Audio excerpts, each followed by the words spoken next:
माँ के प्यार को वर्णित नहीं किया जा सकता। एज़ेरिनी लोपेज ने कभी भी अपने बेटे को प्यार करना नहीं छोड़ा, यहाँ तक कि जब ऐसा लगता था कि वो इसके योग्य नहीं है। जब से वो छोटा था उसके अंदर हमेशा ये इच्छा होती थी गलत करने के लिए। मुझे नहीं पता कि ये इच्छा कहाँ से आई। वो अपने दादा के सिगरेट को चुपके से चोरी कर कर वो पीता था। तो मैं देखता था जो मुझसे बड़े थे वो भी स्मोक करते थे, और जब मैं अपने दादाजी को सोते हुए देखता था मैं उनसे चुराता था और नीचे जाकर मैं पीता था। जैसे जैसे वो बढ़ता गया चीज़ें और बदतर होने लगी। 12 साल की उम्र में वो कोकेन को इस्तेमाल करने लगा। और कई बार मैं एक्सपेरिमेंट क्रैक के साथ करता था, और इसके साथ साथ दूसरी चीज़ें, शराब, बियर और बहुत बहुत जो आप सोच सकते हो, जो भी मुझे दिया जाता था मैं स्वीकार करता। तो जिस अपार्टमेंट में मैं रहती थी उस अपार्टमेंट को मैंने बेच दिया, क्योंकि मैं सोचती थी कि वो एरिया अच्छा नहीं है, कि जो नेबर थे आसपास, जो उनके दोस्त थे, वो अच्छे नहीं थे। तो मैंने उस अपार्टमेंट को बेचा और एक दूसरे शहर में घर लिया, अपने परिवार से दूर, सबसे दूर, उसकी सहायता करने के लिए। और जब पहली बार मैंने उसको भेजा ब्रेड लेने के लिए, वो वापस आया पूरी तरह से नशे में। और तब मैं एक शैतान में परिवर्तित हो गया, क्योंकि मैं किसी के लिए सॉरी महसूस नहीं करता था।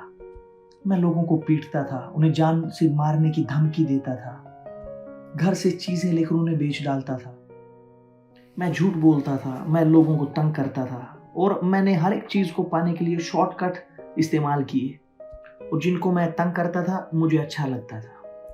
मेरे पास करीब करीब 7 लाख रुपए थे जो उस अपार्टमेंट को बेचकर मेरे बैंक में थे, जो मैंने इस्तेमाल किया उसको सहायता देने के लिए। मैंने सोचा कि अगर वो बिजी रहेगा तो इन चीज़ों से दूर रहेगा, मैं उसके लिए बिजनेस खोलूंगी, वो काम करने लगेगा और वो देखेगा कि दूसरे लोगों के पास भी समस्याएं हैं और वो इसी तरह से ठीक हो जाएगा।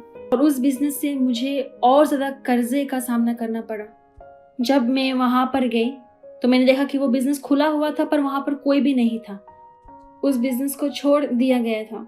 मुझे बिजनेस को बंद करना पड़ा क्योंकि कर्जा सिर्फ बढ़ रहा था।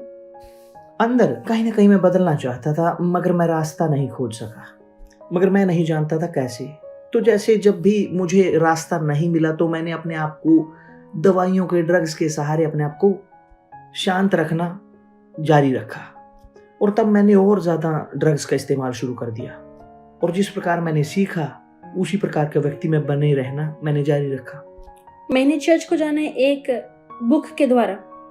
मेरा बेटा एक भिखारी बन गया था, पर जब मैंने वो उस किताब को पढ़ा तो मुझे लगा कि नहीं, मेरे बेटे को एक आध्यात्मिक समस्या है। वो किताब यूनिवर्सल चर्च का था, तो मैंने कहा खुद से कि मुझे वहां जाना है। मैं चर्च आई सितंबर में और दिसंबर में इजराइल का अभियान शुरू हुआ। और जब पास्टर ने बात की इजराइल के अभियान में विश्वास के बारे में, त्याग के बारे में, कि हमें अपने दर्द को परमेश्वर के सामने अपने त्याग के साथ में रखना है, मैंने कहा खुद से मैं ये करूंगी। मेरे पास अब कुछ खोने के लिए नहीं है, मेरा सारा पैसा खत्म हो गया है। मेरे पास सिर्फ कुछ पैसे थे जो मैंने बचा कर रखे थे उसको रिहैब में एडमिट करने के लिए, और इसको लेकर हमेशा हमारी लड़ाई होती थी। मैं तुम्हें एक ऐसी क्लिनिक में डाल दूंगी जो दूर है। जिंदगी में कोई भी चीज के लिए हमें उसमें निवेश करना पड़ता है, और मैंने बहुत ज्यादा निवेश किया था अपने बेटे के लिए। मैंने निवेश करने के लिए निवेश नहीं किया था, मैं चाहती थी कि मैं समस्या का समाधान लेकर आऊं। मैंने दवाइयों में निवेश की कि क्या है, कितना है, मैंने पूरी ताकत लगा दी उसको समाधान देने के लिए। मैंने सोचा कि ये कार्य करेगा, पर कुछ भी कार्य नहीं किया। और जब मैंने पास्टर को सुना तो मैंने निर्णय लिया कि मैं उसको त्याग कर दूंगी जो मेरे पास है। रिहैब में डालने के बजाय मैं उसको वेदी पर रखूंगी। तो मैं वेदी के ऊपर गई, मैंने अपना एनवलप दिया और मैं अलग नीचे उतरी। मुझे वेदी से नीचे चिंताओं के साथ आना चाहिए था, पर मैं एक खुशी के साथ नीचे आई थी। जिस हफ्ते में मैं त्याग देने के लिए जा रही थी उसी वक्त समस्या आई। मेरे बेटे ने किसी के साथ मारपीट की, और वहां पर जिस एरिया में मैं रहती थी वहां पर ये नहीं कर सकते।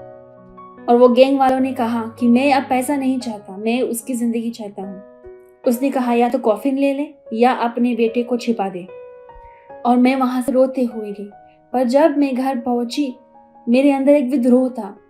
मैंने कहा, परमेश्वर, अब मैं और ज्यादा करूंगी, मैं अपने बेटे को भी वेदी के ऊपर दफन कर दूंगी। तो मैंने फोन उठाया फ्यूनरल पार्लर में और मैंने यही शब्द कहे, एक कॉफिन का प्राइस कितना है? मुझे कल अपने बेटे को दफन करना है। सबसे सस्ता वाला 35,000 का है। मैंने कहा ठीक है, तो इस रकम को मैं अपने त्याग के साथ डाल दूंगी। मेरे अंदर सामर्थ था जब मैं वेदी से नीचे उतरी। जनवरी, जब मैंने निश्चय किया था कि जब मैं परिणाम देखूंगी, वो मेरे साथ हर दिन चर्च में गया। वो हर दिन गया। जब मेरी मम्मी ने मेरे लिए वो अभियान किया, पहले मुझे खुद पर ही विश्वास नहीं हुआ। मैंने विश्वास नहीं किया कि कोई उत्तर आएगा। मुझे गवाहियों पर कोई विश्वास नहीं था।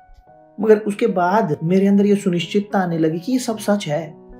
तो मैं चर्च में और ज्यादा आने लगा और मुझे जो भी बताया जाता था मैं करने लगा। और मुझे विश्वास हुआ कि ये मेरे साथ भी होगा। अगर दूसरे लोग बदलते हैं तो मैं भी बदलूंगा। वेदी वो गारंटी था कि मेरा बेटा ठीक हो जाएगा। वो बेहद प्यारा दृढ़ निश्चय है। आज उसके अंदर सपने हैं। पहले उसके अंदर सपने नहीं थे।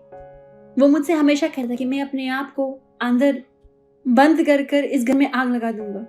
एक बार उसने ये भी कहा था कि वो न्यूज़पेपर के हेडलाइंस में आएगा क्योंकि वो हम सबको मार देगा। उसके अंदर इतना ज्यादा नफरत था कि वो स्वीकार नहीं कर पा रहा था कि कोई भी खुश रहे। पर आज वो एक ऐसा लड़का है जिसके अंदर जिंदगी है।